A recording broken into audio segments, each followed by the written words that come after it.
galera, tudo bem com vocês? Pessoal, vamos seguir os nossos trabalhos nesse domingão maravilhoso falando sobre Paul George, meus amigos. O Paul George está disponível para trocas, tá?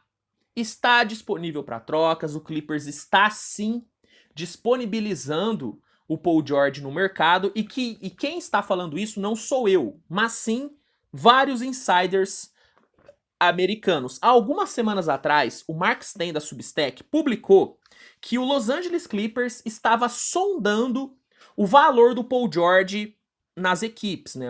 Segundo o Mark Stein, o front office do Clippers estava ligando para todas as equipes, perguntando, ó, tô com o Paul George aqui. Se fosse para trocar, o que você daria por ele?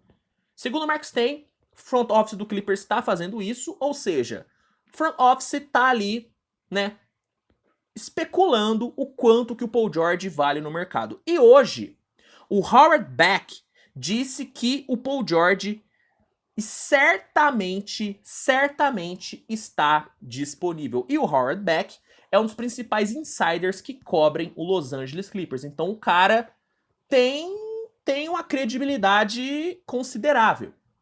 Então, rapaziada, o Paul George está disponível. Está disponível. Isso indica que o Clippers finalmente desistiu do projeto Paul George e Kawhi.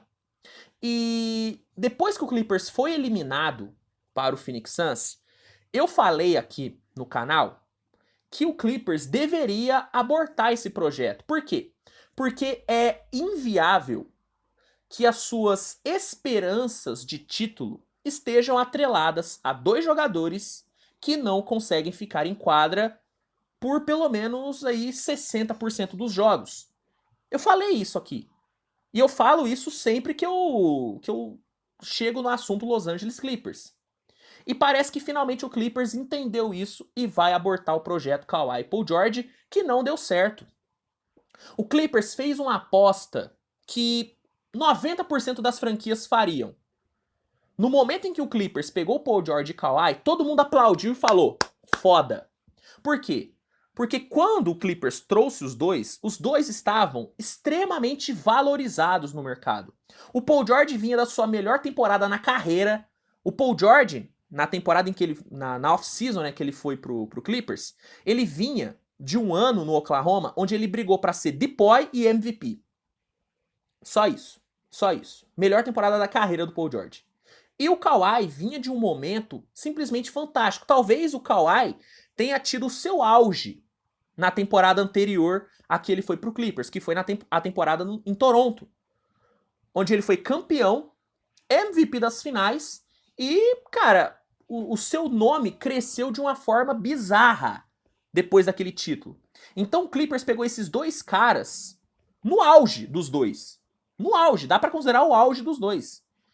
E, de novo, todo mundo aplaudiu. Só que, infelizmente, não deu certo. Os caras se lesionaram pra caramba, os caras não conseguiram ficar saudáveis juntos, e na única off-season, na única pós-temporada, onde os dois estiveram saudáveis, eles não funcionaram e o Clippers, né, foi eliminado ali na bolha daquela forma que dá até pra chamar de vexatória, né, dá até pra chamar de vexatória. Então o projeto não deu certo.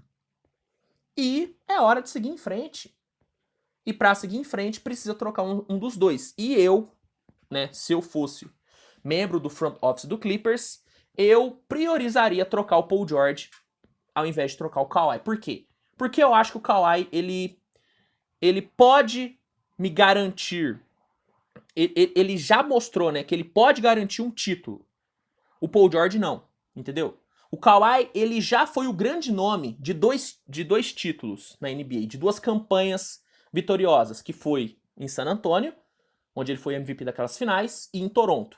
O Paul George nunca fez isso, entende? Então, entre trocar Kawhi e Paul George, eu priorizaria trocar o Paul George, e é o que o Clippers está fazendo.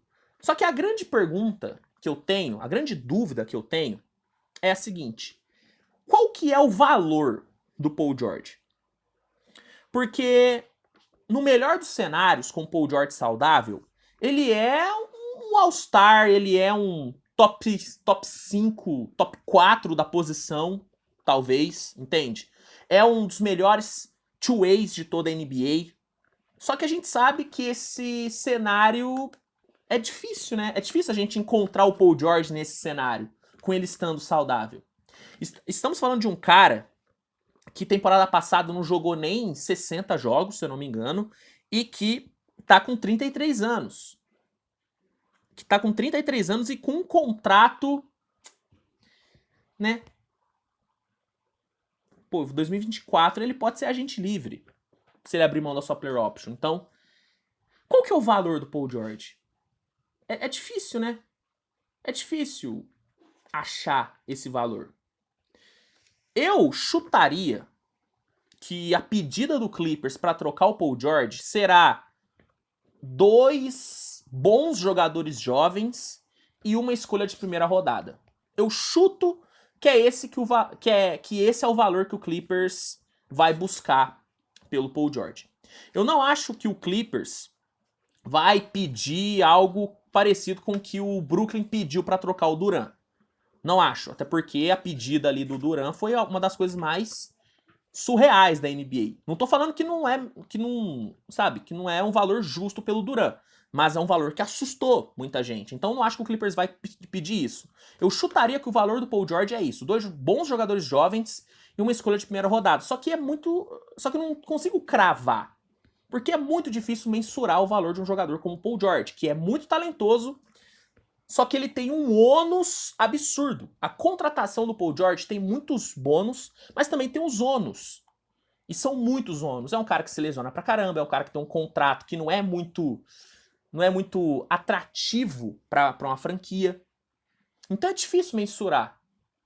Mas parece que o Clippers tá tentando achar esse valor e está tentando trocar o Paul George. E pra mim é um movimento necessário para o Clippers. Pelo menos essa é a minha visão. Quero saber a sua, tá? Você apostaria no Paul George? Do que você estaria disposto a abrir mão para ter o Paul George no seu time? Comenta aqui que eu quero saber. Não se esqueça de deixar o like, se inscrever no canal, compartilhar com seus amigos. E é isso, tá bom? Grande abraço e a gente se vê no decorrer aí da semana com mais conteúdo. Tchau, tchau.